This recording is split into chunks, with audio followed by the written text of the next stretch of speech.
So what is up everyone, my name is LittleMarMan and this video is going to be another episode of my Perks in Depth series.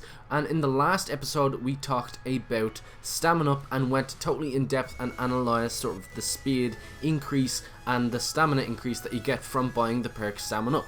And in this episode we're going to be going totally in depth on the perk Quick Revive. We're going to be talking about the time it takes for you to revive yourself, and of course the time that it takes without buying Quick Revive to revive a friend, and then the time it takes to actually revive a friend with Quick Revive as well. And just before we do get into it, do let me know what perk you want to see me go in depth on next and analyze next.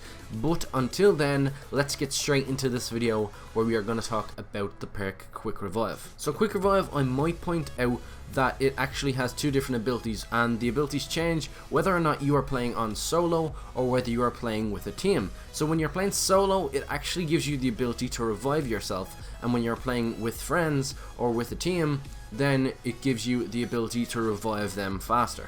So we'll start off with its solo ability. So when you're playing solo and you do purchase Quick Revive and then you die by either killing yourself or a zombie putting you down, the timer starts and you can see that you have dual wield upgraded pistols. Whatever the starting pistol of the map you are actually playing in, that's the ability you get when you are down, and it takes exactly 10 seconds before you get back up. So just to know, you get 10 seconds to like clear a path for yourself and then just run and just make a plan. You have 10 seconds to make a plan to escape the horde of zombies that just put you down. So it's definitely interesting that it's exactly 10 seconds you get. I thought it would have been like a decimal, but no, it's definitely exactly 10 seconds to the dot. Another thing that I might mention, when buying Quick Revive on solo, it does only cost you 500 points, so that isn't too bad, and you can only buy it 3 times. So you can get revived by yourself 3 times until it disappears and vanishes. And there is a few ways with gumballs, ways around sort of getting Quick Revive again. Like if you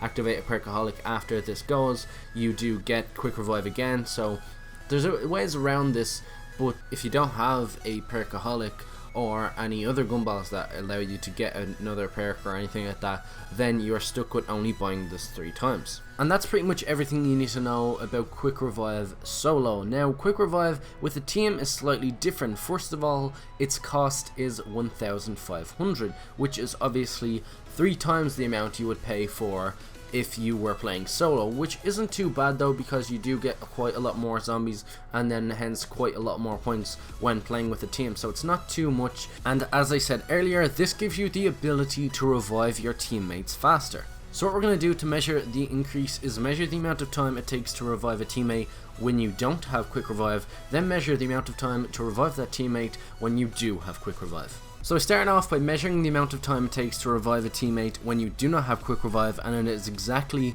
3 seconds, which is exactly probably what I expected, that it wouldn't once again be any sort of decimal point when Treyarch were programming the amount of time to revive a teammate without it. So then we moved on to the test of buying Quick Revive and then going and reviving a teammate, and the time I got was exactly 1.5 seconds. So obviously without Quick Revive it takes 3 seconds. When you buy Quick Revive it halves that time and it only takes 1.5 seconds to revive your friend. And then the final test that I decided to do, which is on screen right now, is the bleedout time. Now the bleedout time is rumored to be sort of less when you crawl. Like a lot of people say, oh, don't crawl because you die faster. Well, I put this to the test and I'm just gonna let it play through. Like I can't exactly commentate for 20 seconds, I just have to wait and sort of dust around, and we're just waiting and waiting for the results to come in. So like if you want to pause the video and comment below which one you actually think is going to die out first.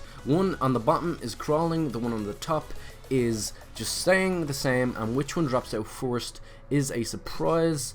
The one that drops out first is neither. They both actually drop out at the exact same time. Around 45 seconds the bleed out time is for both crawling and non-crawling. So the myth for you crawl and die faster has actually been busted, and the common bleed out time for anybody that needs to be revived and is crawling or not crawling is 45 seconds. So let's take a second to review all of our results. So Quick Revive when you are playing in a team, the cost is 500, and the time that it takes when you do not have quick revive to revive a teammate is 3 seconds. The time that it takes when you do have quick revive to revive a teammate is 1.5 seconds, and the bleed out time when reviving all teammates is of course 45 seconds. And just before we go, just a nice little test that I decided to conduct as well is the time it takes to revive a teammate when you're in beast mode. Obviously beast mode isn't affected by any of the perks that you have, and the time it takes to revive a teammate when you are in beast mode